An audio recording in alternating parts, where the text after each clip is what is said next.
লা ইলাহা ইল্লাল্লাহ হল ঈমানের চাবি।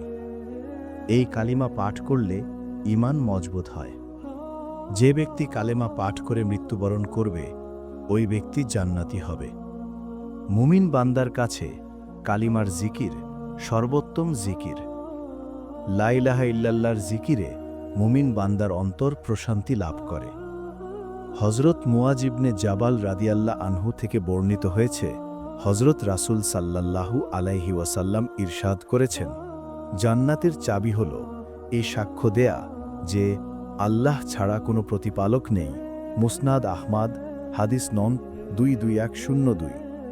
হজরত ওসমান রাদিয়াল্লাহু আনহু থেকে বর্ণিত হয়েছে, রাসূল সাল্লাল্লাহু আলাইহি ওয়াসাল্লাম ইরশাদ করেছেন, কোনো ব্যক্তি যদি লা ইলাহা ইল্লাল্লাহর ঘোষণা দেয় এবং এরই উপর মৃত্যুবরণ করে তবে অবশ্যই সে জান্নাতে প্রবেশ করবে।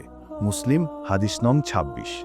হযরত উবাদা ইবনে সামিত রাদিয়াল্লাহু আনহু থেকে বর্ণিত হয়েছে, তিনি বলেন, আমি রাসূল সাল্লাল্লাহু আলাইহি ওয়াসাল্লামকে বলতে শুনেছি, যে ব্যক্তি এরূপ সাক্ষ্য প্রদান করে যে আল্লাহ ব্যতীত কোনো উপাস্য নেই এবং মুহাম্মদ সাল্লাল্লাহু আলাইহি ওয়াসাল্লাম আল্লাহর রাসূল, তার জন্য আল্লাহ জাহান্নামের আগুন হারাম করে দেবেন। মুসলিম, হাদিস নং 30।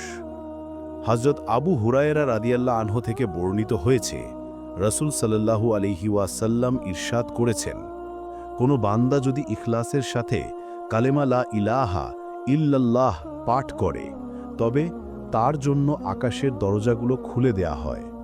তিরমিজি, হাদিস নং 68। তবে একথা মনে রাখতে হবে যে কালেমা অর্থ হল ঈমান বা বিশ্বাস। লা ইলাহা ইল্লাল্লাহ হল ঈমানের মূল ভিত্তি।